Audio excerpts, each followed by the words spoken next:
Today, I am going to talk to you about valid offer, explain the general meaning about offer, give an introduction,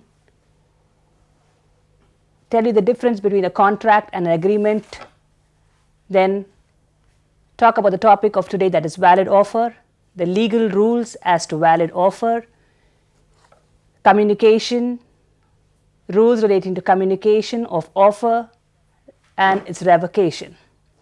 Now, before I could proceed on to valid offer, I would want us to understand what an offer is. In common parlance, an offer means something which is presented for its acceptance or rejection. But in the context of business law, an offer is a proposal made by one person to enter into a legally binding agreement with him. Now, the person who makes the offer is known as the offerer or proposer, and the person to whom the offer is made is known as the offeree or proposee. Now, for a valid contract, one of the most important and essential element is offer and its acceptance. Before I could go on to explain what a contract is all about, let me make it clear that the law of contracts is contained in the Indian Contract Act 1872. It deals with general principles of the law of contracts and certain special contracts. Now, in today's lesson, we are concerned only with the general principles relating to the law of contracts, wherein we will study the essential elements required for a valid contract. Like I told earlier, one of the most important essential elements for a valid contract is an offer and its acceptance. Now, let me come to the topic of today, that is valid offer. Now, for a valid offer, there are certain legal rules which have to be adhered to. Only then it will result in a valid contract. Now, a contract is nothing but an agreement which is enforceable in the court of law. Before I could go on to explain valid offer, I would want to say what a contract is and how it differs from an agreement. A contract is an agreement which is enforceable by law. But you must remember that all agreements do not result in contracts. It is said all contracts are agreements, but all agreements are not contracts. The reason being, the word agreement is a very wide term. It includes both social agreements as well as legal agreements. Now, social agreements are agreements which are social in nature. For example, if I were to invite you to dinner to my house, there is a social agreement between you and me. Agreements of such nature cannot be enforced in the court of law. Only legal agreements can be enforced in the court of law. If I make an offer to you to purchase my house which is in Bangalore, then this is a legal agreement between you and me, and agreements of such nature can be enforced in the court of law, and only such agreements will result in contracts. Now, coming back to our topic, the first, foremost and most important essential element for a valid contract is an offer and its acceptance. Like I told earlier, an offer is a proposal made by one person to another to enter into a legally binding agreement with him. Now, for an offer to be a valid one, there are certain legal rules which have to be adhered to. 1. Offer must give rise to legal relationships. Social relationships do not create a valid contract. So, for a valid offer, there must be an intention to enter into a legal relationship between both the parties. 2. Terms of the offer must be definite, unambiguous and certain. That is, if A wishes to sell some kind of an oil to B, and if he wants to make an offer to B, the terms of the offer must be definite, certain and unambiguous. In which case, A would have to specify the type, the quantity, quality and the price of oil which he intends to sell it to be. Only then this is said to be a valid offer. Then the third rule is the offer must be communicated. Now, before I could go on to the communication of offer, let me put it across to you that offers can be specific offers as well as general offers. Now, what is a specific offer? When an offer is made to a specific person, it is known as a specific offer. If A makes an offer to B, here there is a specific offer made by A to B, and only B can accept the offer which is made by A to him. Then you have general offers. General offers are those offers which are made to the world at large. If A has lost his dog and he puts an advertisement in a newspaper promising a reward to anyone who would find him his lost dog and return it to him, then this is an example of a general offer. Any person from the general public can come first and collect the reward if he gives information about the lost dog to A. He is said to have accepted the general offer made by A. Then offers can also be express offers as well as implied offers. Now, express offers are those offers which are made by words spoken or in a written form. Implied offers are those offers which are implied by the conduct of the parties or by the circumstances of the case. For example, say if a transport company runs a bus on a particular route every day, now there is an implied offer made by the transport company that they would take the person from destination A to destination B. Any person who would board the bus on that particular route is said to have accepted the implied offer made by the transport company. Now, these are the rules relating to offers, or for that matter, a valid offer. Now, offer must be distinguished, however, from a declaration of intention and an invitation to make an offer. You must remember that just declaring something which has to be done, or say if A wants to hold an exhibition at a particular date, that is not an offer which he makes. He is only declaring his intention to hold an exhibition, so it does not constitute a valid offer at all. Similarly, advertisements, quotations, catalogues, circulars, etc. All these are not offers, but they are inviting the public to come forth and make an offer. In other words, they are only invitations which are made to the general public to come forth and make an offer. Now, as we go shopping, in several places we see the price tags on mannequins displaying clothes. Now, these price tags are just statement of price. They are not offers. They are again invitations to the public to go into the shop and make an offer to purchase that particular dress. Now, coming to communication, the most important legal rule as to offer is that offer must be communicated. Now, the communication is said to be complete when the offer comes to the knowledge of the person to whom it is made. A wishes to sell his house, which is in Bangalore, to B. He writes a letter on January 1st and posts it, and the letter reaches B on January 5th. The communication of offer is said to be complete only on January 5th, that is when it comes to the knowledge of the person to whom it is made, that is here in the case it is the offeree. Now, there are certain rules as to communication and revocation. Now, once an offer is communicated, like I said earlier, that communication is complete only when it comes to the knowledge of the person to whom it is made. Now, before the offeree can communicate the acceptance of the offer to the offerer, the offer can also be revoked. Now, what is the meaning of the word revoked or revocation? Revocation means taking back, withdrawal, or recalling. Now, there are certain rules as to revocation. 1. The revocation must be communicated to the offeree. And 2. It must be done within a specified time.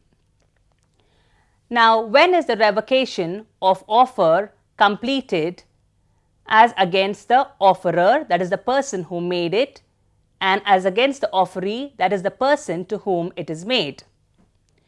Now, the communication of revocation of offer, there are certain rules here. One, as against the person who makes it, that is the offerer, the communication of revocation of offer is said to be complete when it is put into a course of transmission to the person to whom it is made, so as to be out of the power of the person who makes it. Now, in our previous example, I told you that A wishes to sell his house which is in Bangalore to B, so he writes a letter on the 1st of January and the letter reaches B on the 5th of January. Now, if A would want to revoke his offer, so say he sends a telegram on the 2nd of January. So, the communication of revocation as against A, as against the offerer, is said to be complete on 2nd January, that is when it is put into the course of transmission to the person to whom it is made, that is B in our example, so as to be out of the power of the person who makes it.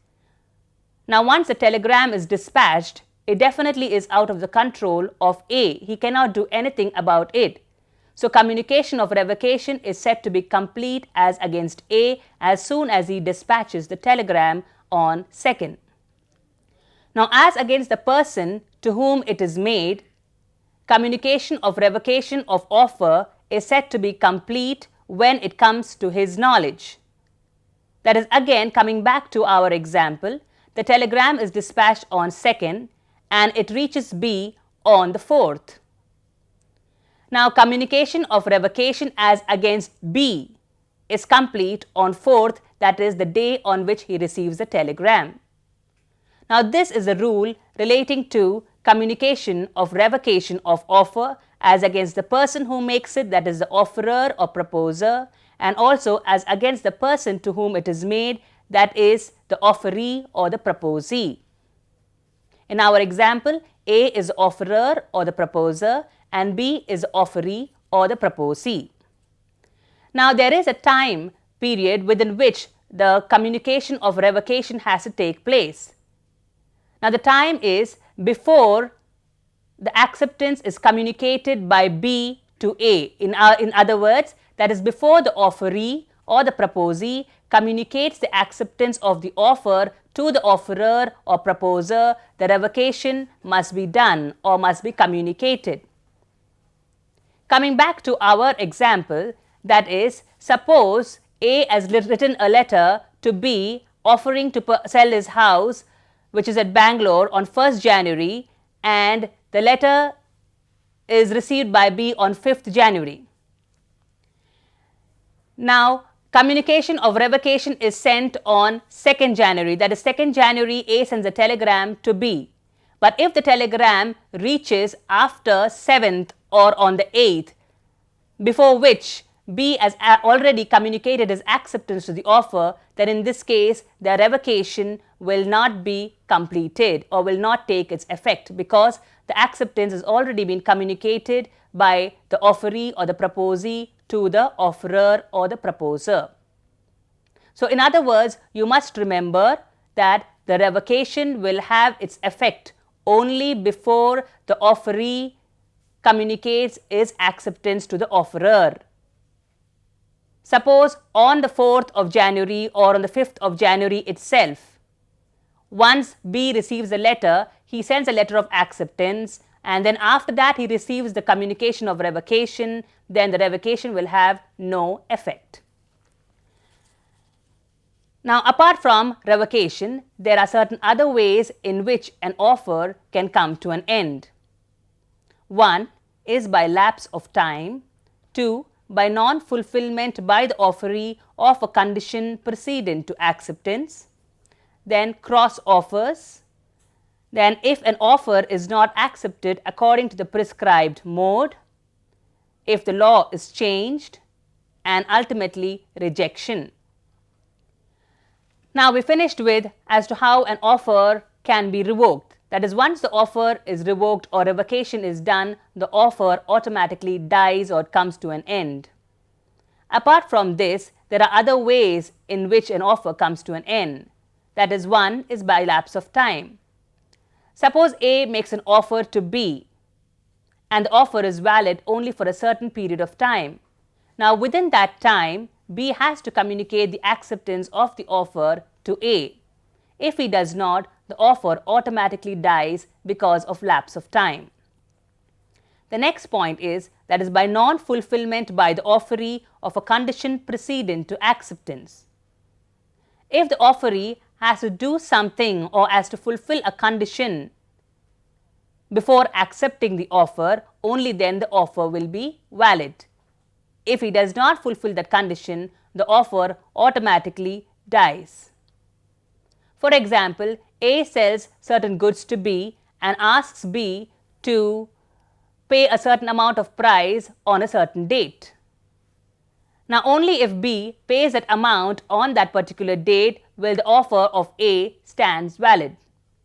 If B does not pay the price as on that date, the offer dies. Then you have cross offers. Now, what are cross offers? When two persons make two identical offers in ignorance of each other's offer, then such offers are known as cross offers. Now, such cross offers do not result in a contract at all. They have no validity. Then you have if an offer is not accepted according to the prescribed mode. When an offerer makes an offer to the offeree, he usually specifies as to in which mode the offer has to be accepted. Now, if the offer is not accepted in that particular mode, then the offer stands cancelled or the offer comes to an end. Then if the law is changed, suppose something happens whereby the law of the land is changed, where the contract is impossible to be, or it becomes impossible for a contract to be performed, or the contract suddenly becomes illegal in nature, then the offer automatically comes to an end. Apart from the above, even if the offerer dies or he becomes insane, even then the offer comes to an end. Now, the last aspect of this chapter of this topic, the valid offer, is rejection. That is, an offer can also be rejected. The rejection can be by an express way or by an implied manner. Express rejection is, again, like I told earlier, by words spoken or written, and implied rejection is when a person rejects the offer in an implied way by his conduct or by the circumstances of the case. So, in today's lesson, we have understood the concept of valid offer. Now, I want to recapitulate on some of the important points. That is, we have understood the introduction of a valid offer and the differences between a contract and an agreement and what a valid offer is exactly. Then we have understood the legal rules as to valid offer. Now, there is one thing here which I want to specify, that is, when I say an offer must be distinguished from a declaration of intention, I mean that declaring to do something or not to do something does not constitute an offer. Like, say, a would-be father-in-law, or I'll put it this way, say a would-be father-in-law tells his son-in-law that he intends to give all his property to his daughter. Now, this does not mean that he is making an offer. This is just a declaration of intention. Then invitation to make an offer. Like I already told you earlier, advertisements, quotations, circulars, they are all not offers. They are only inviting the general public to come forth and make an offer. Now, here I would want you to make a note, that is, newspaper advertisements are not offers. I repeat, newspaper advertisements are not offers. However, there is an exception to the above rule. That is, a general offer is the only exception to the above rule. In our example, where A advertises in the newspapers to give a reward to any person who finds his missing dog, now this is a general offer and it is made in the newspapers. However, this is an exception to the above rule, that newspaper advertisements are not offers. Apart from the legal rules, now we went on to analyze the rules relating to revocation and rules relating to communication, etc. Now, I want to bring it to your notice by giving certain practical examples relating to communication. Like I told you, it must be communicated, the terms of the offer must be communicated by the offerer to the offeree. That is, A, if he makes an offer to B, it has to be the offer must be in such a way that it has to come to the knowledge of B. Only then the offer is said to have been communicated. And the terms of the offer must be definite. It must not be ambiguous, in the sense that if A wishes to sell a car to B, he must specify the type of the car, the model, and the price. Suppose A has already got 3 cars and he tells B that he intends to sell one of his cars. Then here the terms of the offer is not definite. So in this way, the terms of the offer, then the offer will not constitute a valid offer. Now, apart from communication of offer, like I told you, that is as against the person who makes it, here it is very important to note that as against the person who makes it here means the proposer or the offerer. The communication of revocation is said to be complete. That is when it is put into the course of transmission to the person to whom it is made, so as to be out of the power of the person who makes it. Now, here I would want to highlight or give you another example. That is, because this is a very important aspect of a valid offer, that is revocation and its communication, I would want you to understand another example relating to this. That is, say I make an offer to you by a letter to sell one of my cars, right? So, I write a letter to you today and you receive the letter after 3 days. Say 1st January, you receive the letter on the 5th January. Now, the communication of offer is said to be complete on 5th January, that is when you receive my offer. Now, before you could communicate your acceptance to me, to my letter, to purchase my car or not to purchase my car, I would have to send a letter of revocation for the revocation to take its effect. There is one important point which I would want to bring it to your notice. Now, the other ways in which an offer comes to an end, I would just want to again have a recap about this. That is, by lapse of time, non-fulfillment by the offeree of a condition precedent to acceptance, cross offers, that is where 2 identical offers are made and in ignorance of each other's offers. So, such cross offers are also not valid. Then if an offer is not accepted according to the prescribed mode, here I would want to bring it to your notice that usually in a contract, what happens is the person who makes the offer, that is the offerer, he usually specifies in which mode he would want you to accept, or he would want the other party, that is the offeree or the proposee, to accept the offer. Now, if such a mode is not mentioned by the offerer, it usually is done in a reasonable mode. Now, if the offeree does not answer or does not signify his acceptance to the offer in the manner specified or in any usual or reasonable mode, then the offer also stands cancelled or it comes to an end. Ultimately, like I told you, if the law is changed and rejection, that is, if an offer is rejected, that offeree is at every liberty to reject the offer. If he does not understand the terms of the offer, he can reject the offer in an express manner or in an implied way. I mentioned earlier that an offer is one of the foremost and most important essential element of a valid contract. Now, for a contract to be valid, there are other essential elements as well. Apart from offer, acceptance is another essential element. Now, the acceptance also must be specified or given in a very clear manner. Now, you have consideration. Consideration is some benefit which moves between 2 persons. Now, for a valid contract, apart from offer, acceptance, there must be consideration, which means some benefit which moves from one party to another. Consideration itself means something in return.